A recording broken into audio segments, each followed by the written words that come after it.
Definitions on the word pro. One of my favorites is a pro is someone who steps up when needed and makes themselves available for the good of all. On Tuesday, we heard Dr. Nancy Williams deliver an inspiring talk on the pursuit of purpose.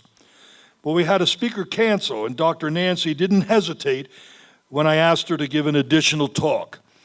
So we're going to hear that right now, and so please help me show our appreciation as she comes to the stage to tell us about the pursuit of calm. Dr. Nancy Williams. Thank you. Good afternoon. You guys doing okay out there? It feels good again to be here, and I'm very grateful to the University of Sedona, University of Metaphysical, Dr. Masters, Dr. Caldwell, and everybody else with the university, and you for being here. Just yesterday, I didn't give my story really that much, but today I want to share because this is directly related to that.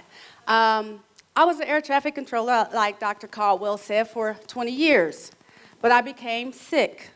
And in my sickness, I just wanted to heal. And I said, God, you know, when we start hurting in our physical body.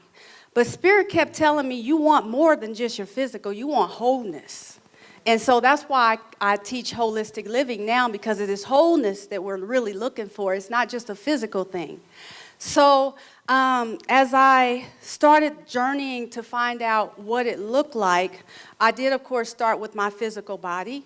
And in the discovery of that, I noticed that the stress that I was under with air traffic control was contributing a lot to the symptoms that I was having.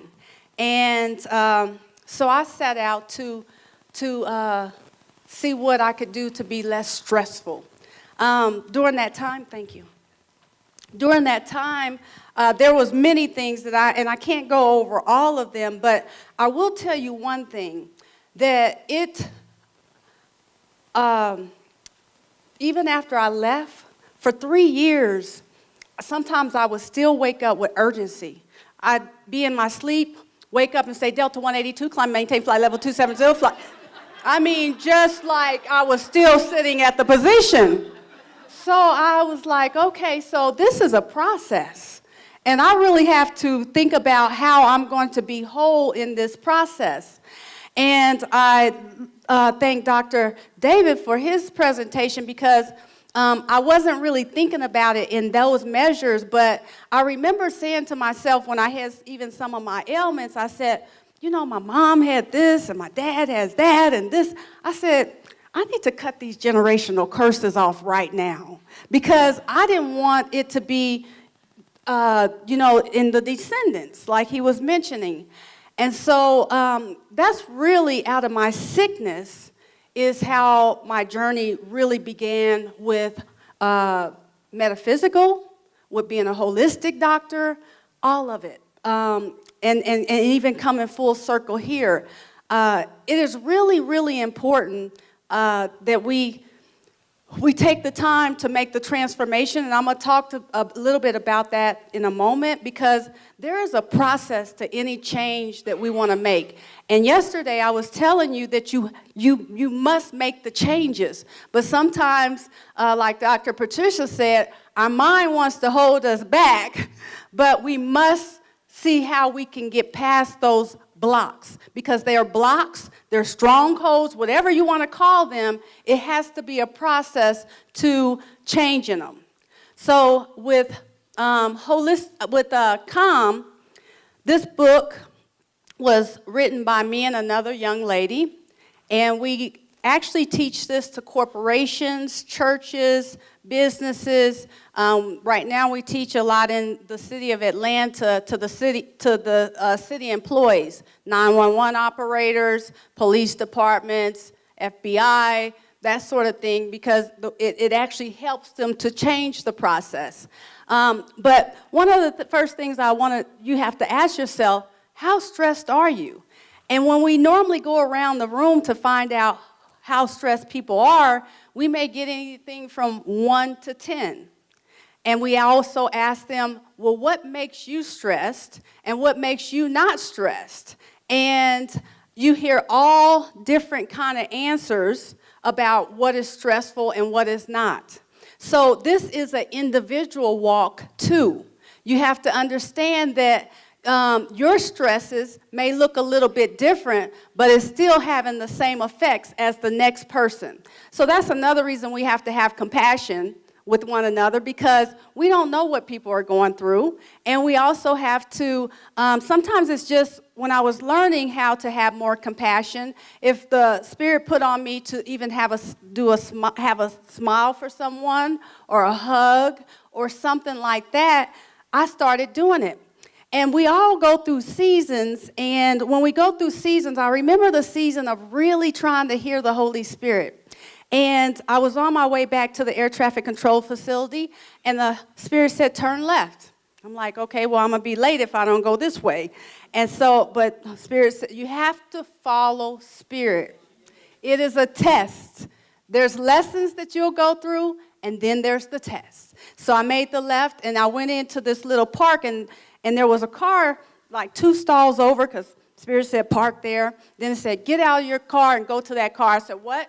I'm not going over there. I'm not going over there. I sat there, and I just started thinking, now I'm in a season of trying to hear what God is saying to me.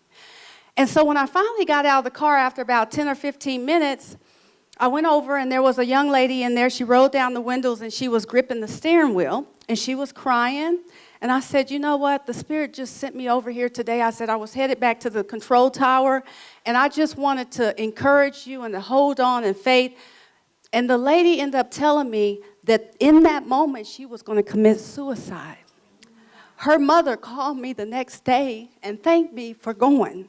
So we don't know what our call is, but that was the last time I decided that that I have to do what I do. I have to go forward. I have to do, because we are the vessels. We're the ones that make the change. It comes from the Spirit, but we're the ones that do it in the land. So we have to acknowledge, how stressed are we? Well, there's 2 different things. Stress is the body's physical reaction to anything that makes you feel threatened or out of balance. And we typically just talk about this one, but really there's more. Because when we're stressed, there's got to be some stressors. And we don't focus on the stressors that much. We only focus on, I'm stressed. But we don't, until you get to why you're stressed, you can never solve the problem of being stressed until you get to the stressors. So stressors are situations that are experienced as a perceived threat to one's well-being or position in life when the challenge of dealing with the situation exceeds the person's perceived available resources. That is stressors. It can be financial, it can be other people, it can be running around in other people's circle. And I'm going to give you a tip. This is how I stay in balance, because as an air traffic controller, I've lived on one end of the spectrum, and now I every day, my goal is to live in a stress-free life. But how do I do that? So I draw a circle around myself, and I say I'm absolutely going to be centered with Spirit first, period. But then I draw a line outside of that circle, and that is either your spouse or your partner or significant other, because they got a world. Their world is intertwining with your world. So that means you have to decide, like if y'all want to sit down to dinner together, you can't do something in your world that jeopardizes that. Or if something is important to your spouse, you got to make sure both worlds are in alignment. But then you might have 2 or 3 kids, and each one of each one of them have a world. So you have to make sure that each world is aligned. Because if you don't do that, then we typically say, yeah, I'll get on that board. Yeah, I can do that. Yeah, I can do this. And then you come out of your center here, and you start running around in other people's world, And then you get lost and, well, what happened? How did I get here? Because I one day looked up and said, how did I get here? How did I become so sick and so toxic? You know, I didn't realize how I got there until I started evaluating and thinking about those things that were happening. So these are stressors that make a difference. So the effects of stress, you know, there's several of them, especially with our health, and that's the one I'm going to really focus on right now. With our health, I love Louise L. Hay. That was one of the first books that I read when I started studying metaphysical. She is like the person who is the mother that has connected our mental and our emotional to our physical body. And so as a holistic doctor, I use her book quite often because she talks about like how the back has to do with feeling supported or financed, or how the stomach or digestive problems, releasing and letting go. The shoulders have to do with carrying other people's weight. The neck has to do with flexibility. The feet and the legs have to be moving forward.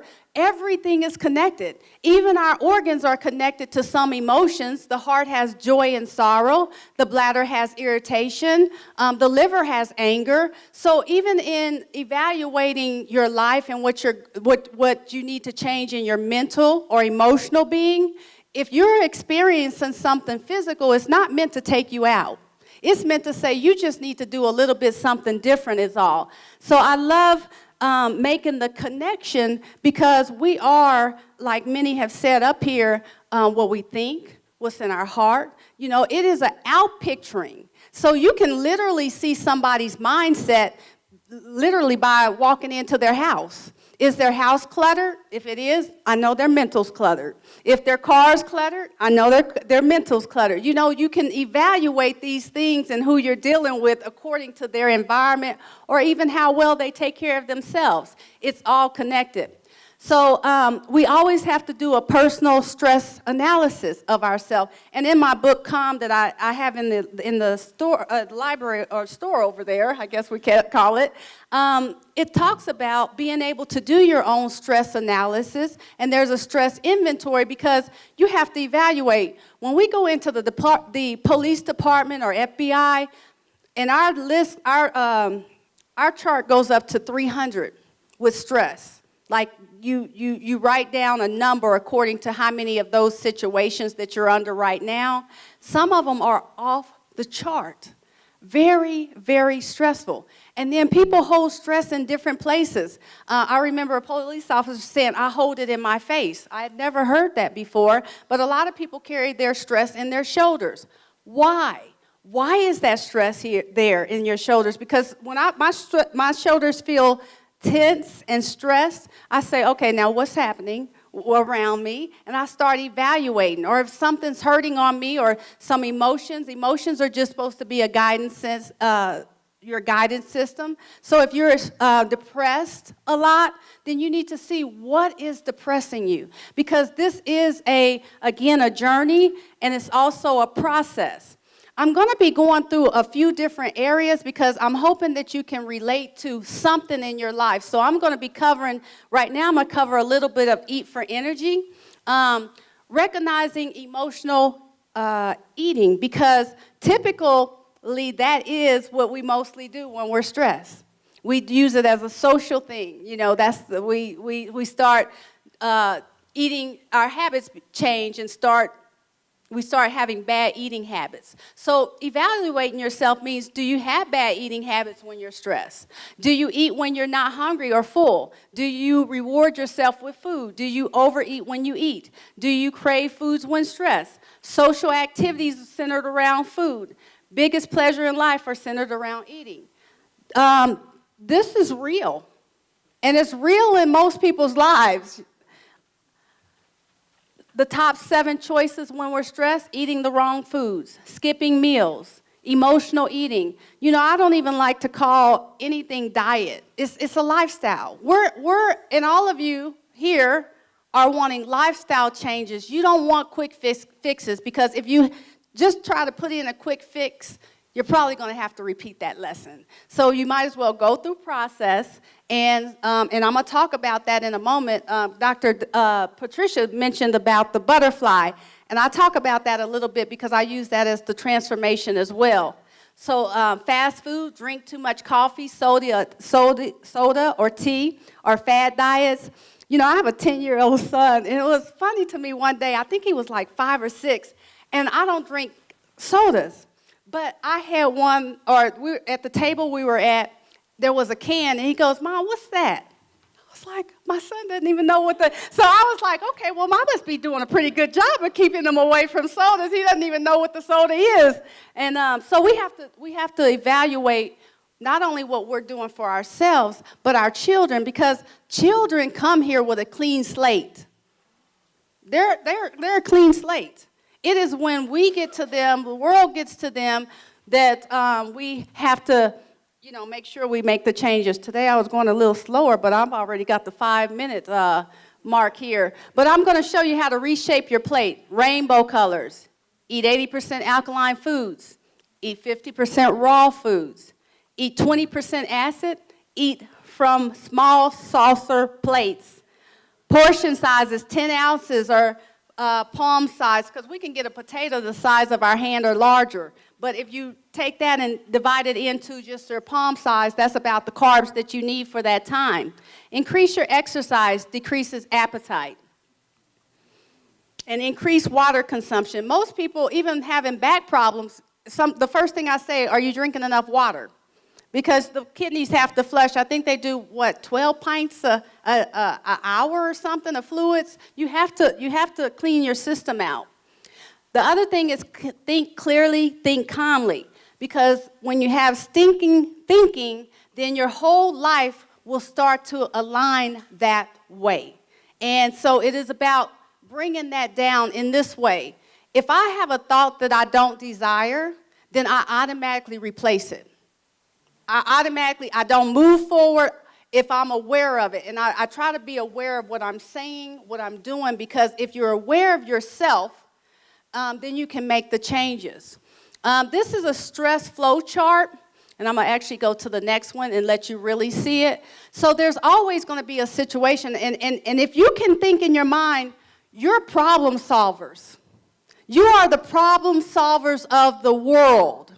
And so you, in this sense, that's how I look at myself. Every day I'm going to be presented with some type of problem. Some type of problem. So my thing is becoming the best problem solver that I can be in my life. But there's always a situation, and then there's a thought behind it, and then there's motions, and then there's actions. Typically, we just think about the situation and our actions. But we do have unconscious thoughts by, again, what Dr. David was saying, we have those, that they're triggers. They're things that are triggering us to do things that, it's like, where did that come from? Like, I can be listening to the radio, and when the radio, and then 2 days later, I'm thinking, where did that come from? Then I'm thinking, oh, okay, the music getting into my ear portal. So you have to protect that as well. So this is a stress flow chart. It's in the book because we have blank ones in there. So if there's some situation that's bothering you, you can actually go through the process of how you want to change that. And the goal is to change your mind and change your mindset. So relax your body. Before your day begins, what are you doing? I like to do affirmations. Now, it was about, just got the 2 minutes. So affirmations, meditations, and, you know, different things that you enjoy. That's the most important. Different things that you enjoy, how you start your day, how you, what you're doing during your work day. You can do these things at your job. When the body's under stress, your immune system's not working. And you want to end your day with visualization, reflection, muscle stretch, breathing, relax, fun activities. That's really important, how we do that. I didn't really get too much of a chance to talk about the butterfly, but I'm going to just tell you really quick. The butterfly, the egg stage is awareness. you got to become aware of what the problem is. The next one is the caterpillar stage. The caterpillar eats everything it can. You have to get the knowledge. If you get the knowledge, you can get the understanding from spirit. Okay? And then there's the chrysalis. The chrysalis just hangs there. It melts down into DNA that's not known initially when it becomes the butterfly. So the chrysalis is your stillness to be able to hear spirit. And then you bloom and you become a butterfly to the world. You are the pioneers for the world. I wish you much success in what you do. And just keep doing it. Just keep going. No matter what, just keep doing, okay? Thank you so much for allowing me to speak today.